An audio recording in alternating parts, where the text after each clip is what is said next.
close it and open it up George again. R. Martin and make that into a series. Yeah, it's intimidating.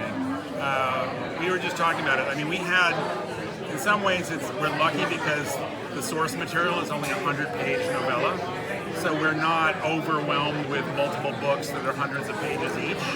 You know, our first 10 episodes basically follow the template laid out in the 100 pages, which is really, we're lucky. And if you're going to do that, you're allowed to take liberties because the 100 pages, it's not all in the 100 pages.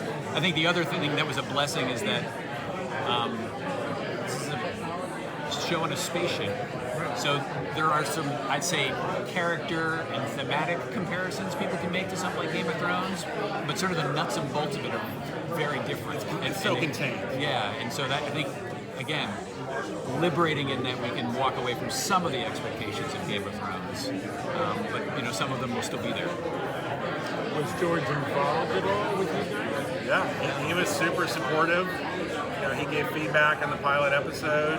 He's made himself completely available to Jeff. So he's got his hands full. Oh yeah. So it's not like he had time to come to the writer's room, but he definitely weighed in and gave feedback, which was really valuable. And gave his blessing. I mean, his comment was, it's obviously a little bit different than my book, but I understand why it is because you're making a TV show out of it. And, I like it a lot. So that was a relief to hear. And he also comes from the TV world. Yeah, he loves TV. Yeah, he understands the process for sure. How gory can we expect it to get with the horror element? It's pretty gory. It's pretty bloody. Yeah, I think what you saw up there is a good indicator.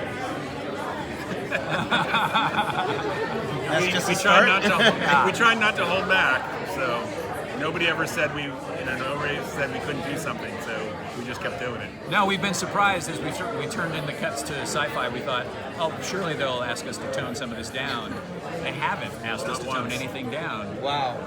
So maybe we aren't going far enough. I don't know, but I thought we were. So next season maybe a little bit more ratchet it up just a little bit, knock on wood, right? Knock on wood, that would be awesome. Happy to talk about it next season.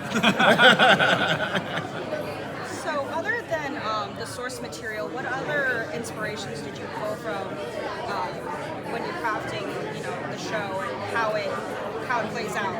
Well, I think you heard Jeff talk about some of his horror. Jeff, our creator, is steeped in the horror world. He's written some adaptations. He finished an adaptation for the new Pet Cemetery. So you'll see splashes of lots of different things, both from the sci-fi world and from the horror world in this show. But hopefully there's also something really unique at the center of it, because I think by the time you get to the middle episodes of the first season, it's pretty bananas kind of stuff that I can't say that I've seen before.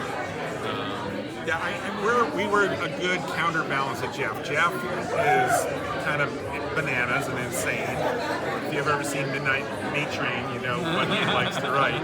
And we're very grounded and character-driven, so we would always try to root things back in character and make it feel real. Like George's novel set however many years in the future, we wanted to pull it back to today and make it feel more relatable by allowing the audience to recognize today's world a little bit more. Okay. So we were always finding that balance with Jeff. But you'll see, in a healthy way. But to answer your question, you'll see some Shining in here. You'll see some sunshine. Yeah, we love sunshine. You'll see some Alien. I mean, the way that Alien depicted sort of life in space, and it's very earthy and grounded at the same time, and gritty. There's a little bit of that in the show. So those are some touchdowns. So based on what I've seen from the trailer, it's not a glossy type of future in terms of the technology. It's a little bit more of the alien feel, correct? Yeah, more near future.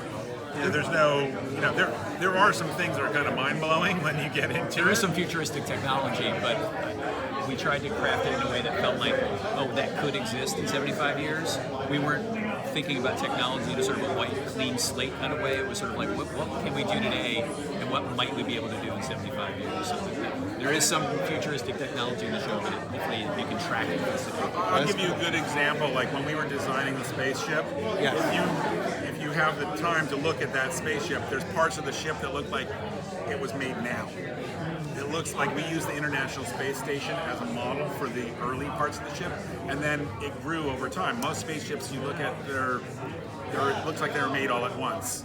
And this ship has old parts, and then newer parts, and then really new parts. And you can see the age of the ship as you kind of move down. It was our production designer who came in and said, it's like, well, even 75 years in the future, if you were to build a ship of this size, you'd probably have to do it over a period of time. And you probably have to build a chunk of it in space because a ship this large couldn't escape Earth's gravity. So we're like, oh, well, that leads us in some interesting directions. Let's just run with that and play the reality. And that becomes part of the storytelling. There's older parts of the ship that people haven't been to, and you'll see in the series that reveals something important.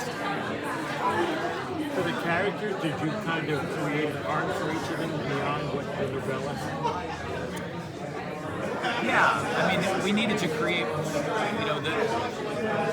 novella gets to the heart of the matter. They're on a trip and some things go wrong, and then they sort of get where they were going. Characters needed more of an arc. So again, we took inspiration from what was there, but then we just added to it.